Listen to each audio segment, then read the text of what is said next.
Question number 2 of section D, that means question number 30 case study based question, photo electric effect पर depend है आपका question number 30।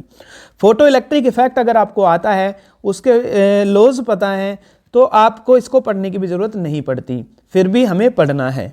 पढ़ते हैं।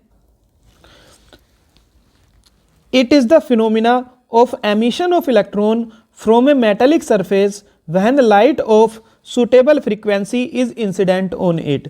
जब किसी मेटल पर सुटेबल फ्रीक्वेंसी की लाइट इंसिडेंट करते हो तो इलेक्ट्रॉन का एमिशन होने लगता है, और वो सुटेबल फ्रीक्वेंसी किसकी होती है, या तो यूवी हो या फिर विजिबल लाइट हो, उसकी फ्रीक्वेंसी सुटेबल मानी जाती है इसके लिए। The emitted electron are called photoelectron, उनको हम बोलते हैं फोटो इलेक्ट्रॉन। आगे पढ़ते हैं। Nearly all metals exhibit this effect with ultraviolet light. जो अल्ट्रा वायलेट लाइट है उसके साथ सभी एटम सभी इस इफेक्ट को शो करते हैं, बट एल्कली मेटल जैसे lithium, sodium, potassium, caesium etcetera shows this effect even with visible light. कुछ मटेरियल ऐसे हैं जो यूवी के साथ दिखाएंगे, लेकिन एल्कली मेटल होते हैं वो क्या काम करते हैं, वो आपका इस इफेक्ट को विजिबल लाइट के साथ भी शो करते हैं। It is an instantaneous process. इसका मतलब ये एक इंस्टेंटेनियस प्रोसेस है, जैसे ही आप लाइट डालोगे, इंसिडेंट करोगे, तुरंत ही फोटो इलेक्ट्रॉन बाहर निकलने लगते हैं। That means photoelectrons are emitted as soon as the light is incident on the metal surface. The number of photoelectrons emitted per second, जिसको हम इंटेंसिटी भी बोलते हैं, that mean intensity is directly proportional to the intensity of the incident radiation. उसके बाद देखते हैं जो मैक्सिमम काइनेटिक एनर्जी है के ई maximum of photo electron emitted from A given metal surface is independent of the intensity. ये intensity पर depend नहीं करती of the incident light and depends only on the frequency of the incident light। किस पर depend करती है, kinetic energy depend करती है frequency of the incident light. For a given metal surface there is a certain minimum value of the frequency of the incident light below which emission of photoelectron does not occur. तो metal के अंदर एक certain minimum value होती है उस frequency की जिससे नीचे फोटो इलेक्ट्रॉन एमिट नहीं हो सकते। अब कुछ क्वेश्चन हम देखने वाले हैं इसमें। Question number 1, in A photo electric experiment plate current is plotted against anode potential. Question number 1, in A photo electric experiment plate current is plotted against anode potential. यहाँ पर आपको एनोड पोटेंशियल V और plate current I में एक graph बनाया गया है। आपको बताना है इंटेंसिटी किसकी सेम रहेगी, किसकी फ्रीक्वेंसी सेम या डिफरेंट रहेगी। ठीक है, फर्स्ट पढ़ते हैं। A and B will have same intensity. A है ये, B है ये। क्या आपको इंटेंसिटी दोनों की सेम दिख रही है? मुझे तो नहीं दिख रही।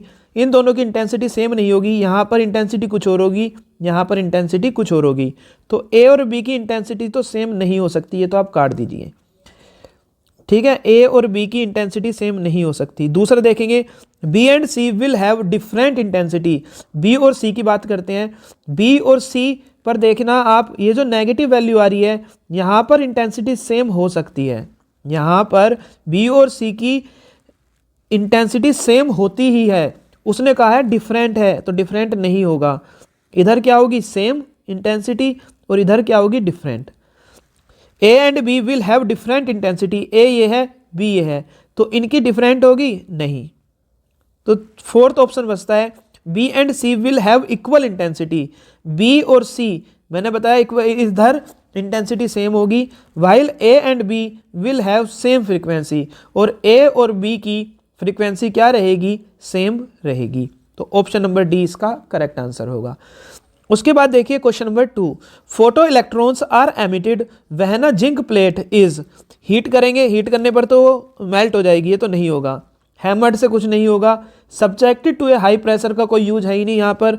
अभी हमने ऊपर पढ़ा कि जब आप उसके ऊपर सुटेबल फ्रीक्वेंसी की लाइट इंसिडेंट करोगे तो फोटो इलेक्ट्रॉन एमिटेड आउट हो जाते हैं, और वो लाइट अल्ट्रा वायलेट हो सकती है और विजिबल हो सकती है। तो इसका करेक्ट आंसर है irradiated by ultraviolet light. Question number 3, the threshold frequency for photoelectric effect on sodium corresponding to a wavelength. एक वेवलेंथ दी है, उसके करस्पॉन्डिंग थ्रेशोल्ड फ्रीक्वेंसी मिल रही है, तो ये वेवलेंथ भी थ्रेशोल्ड ही आएगी 500 नैनोमीटर। इसको कन्वर्ट करेंगे 5 × 10⁻⁻7 मीटर में। It's work function is about, work function निकालना है W या फाई का फॉर्मूला होता है H new note, new note का फॉर्मूला होता है C/λ0। इसमें वैल्यू आपको पुट करनी है, बस आंसर आपके पास मिल जाएगा। क्या वैल्यू पुट करेंगे? W = H की वैल्यू 6.6 × 10⁻34 इंटू C की वैल्यू 3 × 10⁸ अपॉन λ0 की वैल्यू है 5 × 10⁻⁻7। इसको इससे काटेंगे 1.3 के आसपास आएगा, और 3 में मल्टीप्लाई करेंगे तो अप्रोक्सीमेटली 4 आएगा, इंटू 10⁻7 और 8 ऊपर जाएंगे 15 -34 + 15 10⁻⁻19। तो ऑप्शन नंबर आपका ए करेक्ट आंसर होगा। 4 × 10⁻⁻19 joule is the correct answer और of question 3rd। Question number 4, the maximum kinetic energy of a photo electron emitted from a surface when photon of energy, photon की energy E photon कितना है आपके पास? 6 electron volt. उसने कहा है fall on it is 4 electron volt. जो maximum kinetic energy है E के मैक्सिमम, वो कितना है? 4 इलेक्ट्रॉन वोल्ट। इसका मीनिंग ये हुआ मैक्सिमम इलेक्ट्रिक एनर्जी होती है EV0, और वो कितना दे रखा है? 4 इलेक्ट्रॉन वोल्ट। E से E कैंसिल आ गया, तो आपके पास V0 की वैल्यू कितनी आ गई? 4 वोल्ट। V0 = 4 volt. तो उसने यही कहा स्टॉपिंग पोटेंशियल निकालना है, तो कितना आ गया? 4 volt is the correct answer.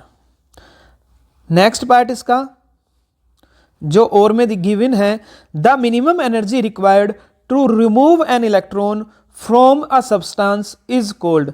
किसी सब्सटेंस से एनर्जी को रिमूव करने, इलेक्ट्रॉन को रिमूव करने के लिए जो मिनिमम एनर्जी की रिक्वायरमेंट होती है, उसको बोलते हैं उसका वर्क फंक्शन। क्या बोलते हैं? Work function.